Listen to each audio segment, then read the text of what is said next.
I start with a pencil, and once I've finished the sketching, I then use a pen to do the line art and shading. The face is probably the most important part of this drawing, so when you're drawing the face you have to be very careful. This is the technique that I like to use when I'm drawing the face.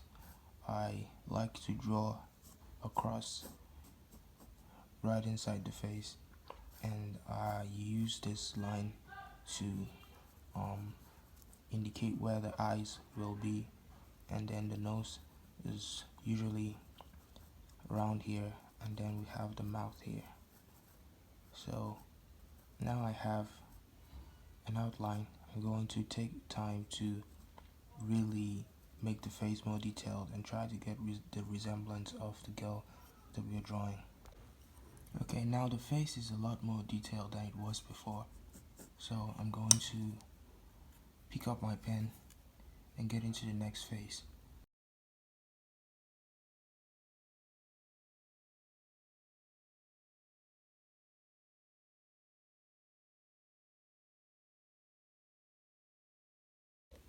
Here's how I shade, and here's how I transition from dark values to light values in my drawings.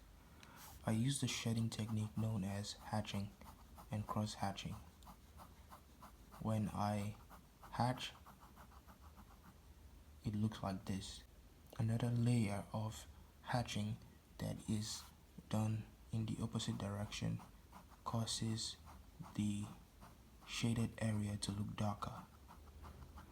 And it's not very hard to understand. The closer the lines are together, the smoother the drawing is going to be. And when you add another layer of hatching, it makes it even darker. So this is all it is. If I'm trying to transition from, say, dark value to a light value, so considering that this is the light source and here is darkness, what I'd do is I'd start with the dark area using the same shading technique that I have just demonstrated here, drawing lines that just move or just go in the same direction, and then I'll come back and I'll do this. And remember what I said, the closer it is together, the darker it will look. But when the lines start to be separated from each other and the distance between them starts to increase, it looks brighter. So you're going to add a few more layers of this. Remember, you can move in whatever direction you choose, but as it goes, you space out the lines just like that. And you can do this a few times until you're satisfied with the result that you have. And remember, if you want this to look extremely smooth, you'll just have to make the lines very tiny by putting very little pressure to it and keeping the lines very close together.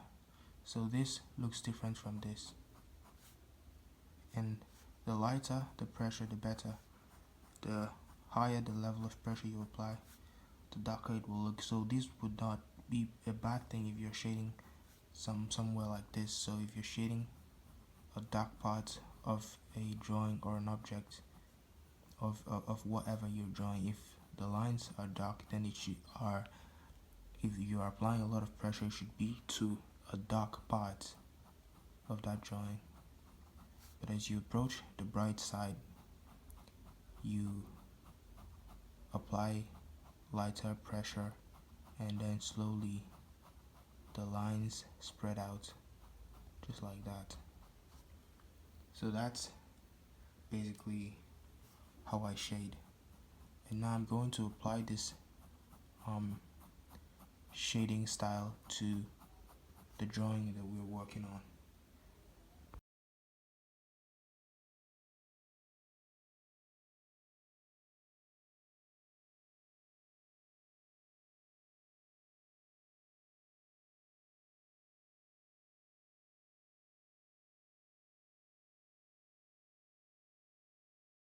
This is another thing that I do when I draw. When I'm trying to draw a place that has lighting, I do this to indicate the bright areas. So this right here indicates that this area will be bright. Here you have something similar showing this area is going to be bright. So there's light um, reflecting on this area, and this areas will be much darker. You see the same thing here in the arm. So I use this as an indicator to remind myself when I'm applying layers of shading to know which part to leave and which part to focus on shading and which part should be dark.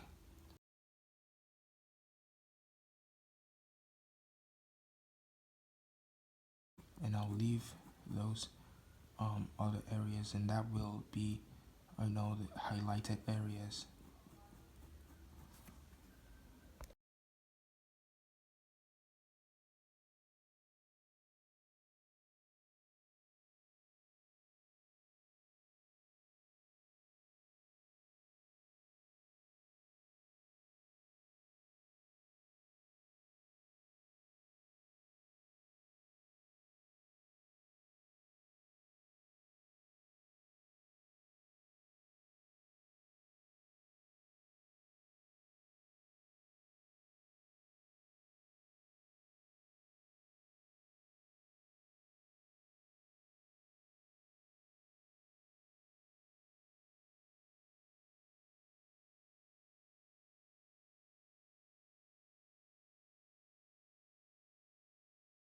So now, as you can see, I'm done with the shirt, and I'm very pleased with how it turned out. So there's something I'd like you guys to take note of. You can see that the dark values are really dark and the light values are really light.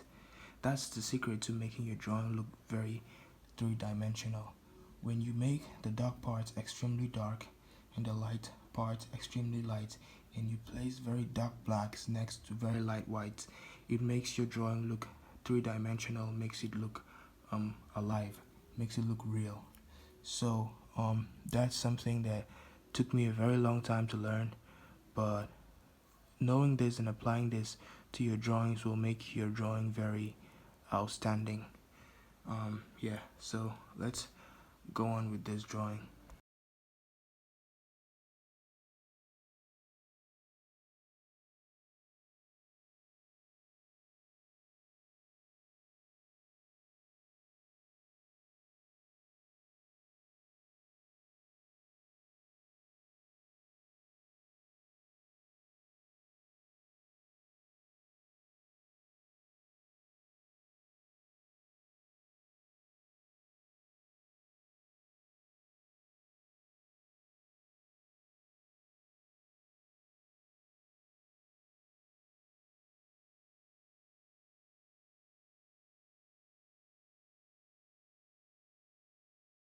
So I'm starting to draw the face, and like I said earlier, the face is very delicate, so you have to be very careful when drawing or shading the face, because any mistakes you make there will either make your drawing look dirty, or you may not get the resemblance right if you mess up. And you don't really want to make a mistake in the face, because that's the most obvious part of that drawing. Everyone that looks at this will look at the face first. So take your time when you're drawing the face and just be really careful. We'll just finish up the hair and then we'll draw waffles.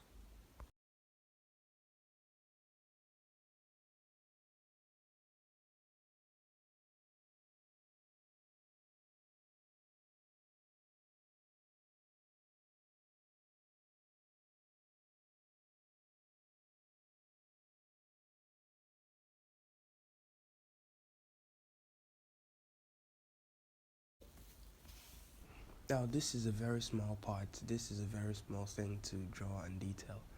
And the smaller it is, the more difficult it is to shade or to detail. But just as with everything else, with enough time, enough practice, you just get better at it. So when you're drawing something like this, you just have to really take your time. Like I keep saying, just be careful and take your time.